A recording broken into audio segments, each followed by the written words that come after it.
Welcome to Canonymous. Every day is a riot in Canadian politics. I love that I started this channel because I get to be so much more dialed in than ever before. Today is Jagmeet Singh, Justin Trudeau's love affair coming to an end.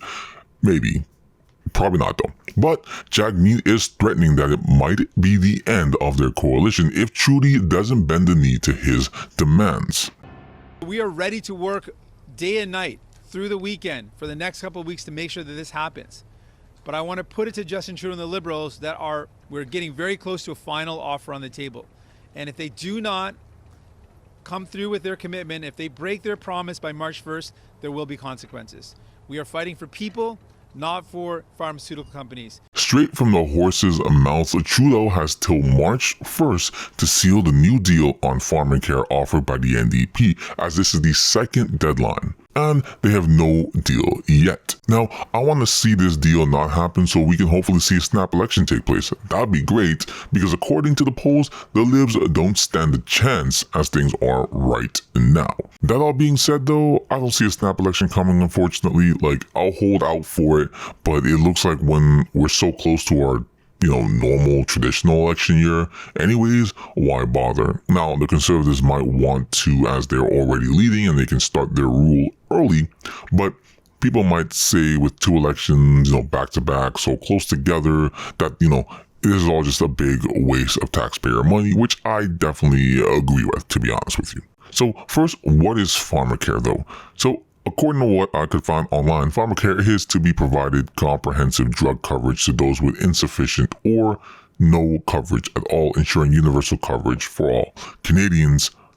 Great. Some polling out there that is showing that it's resonating with people. That's right. Well, at least in the sense of the real issue out there. 1 in 4 Canadians, Leger reported this week, splitting pills, skipping doses, or deciding to not renew their prescriptions. More than that, are also having those financial conversations or calculations of buying less groceries or going into debt to continue to afford their medication. So certainly this could be an element the NDP play on in terms of the broader affordability conversation. What I've actually found the most interesting in the last week is this focus on the contraception conversation, putting in the window very clearly that they are pushing for emergency contraceptives and birth control medication to be included. I would suspect that this is the NDP thinking that should they need to go to an election fighting on, hey, we pulled out of the deal over pharmacare, this is a way they can point to, your feminist Prime Minister, Justin Trudeau, said no to birth control coverage and we're fighting for you. I think they're trying to find a way to differentiate on the progressive side of things. So she brings up a pretty good point here about this being a political move that can be used to help bolster the NDP's campaign in the future, and how the pharmacare deal now involves contraceptions for women being a huge thorn for Trudeau if used against them. And I think that is the NDP's plan, but I think it goes a little bit further.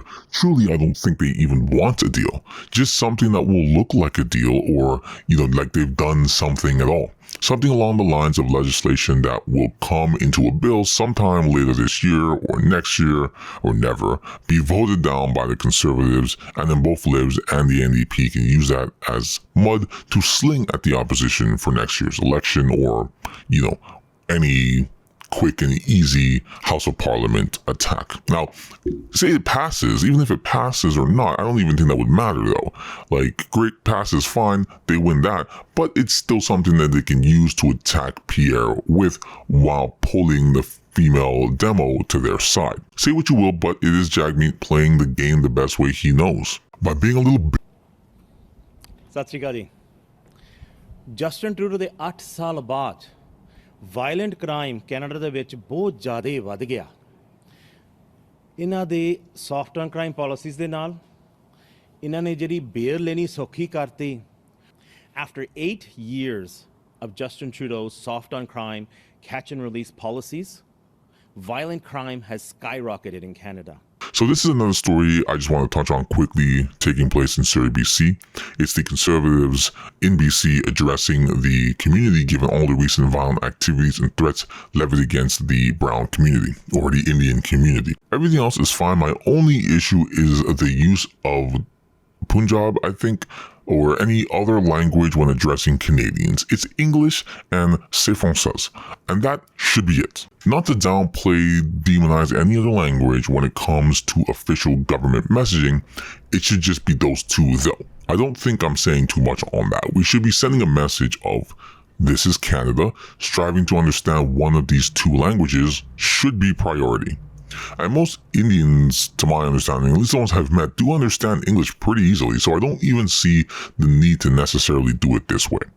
The only thing I can glean from this is Pierre trying to seem more open to that demographic as a political move, but I'm not a fan of it.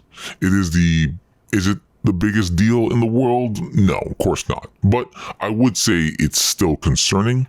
This is something I heard from another person. I can't remember who it is, but they said it, not me. I didn't make this up, but I really liked how they put it, right? How it goes is that a country's culture needs to be treated like soup. You can add ingredients sparsely, a dash here, a dash there, to enhance the already existing flavors of that soup.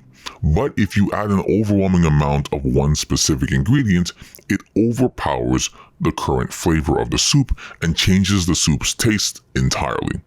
That's how immigration needs to be handled in Canada. You add a little bit, but not too much. And I feel like Canada has definitely added way too much of one ingredient, and maybe we need to slow down.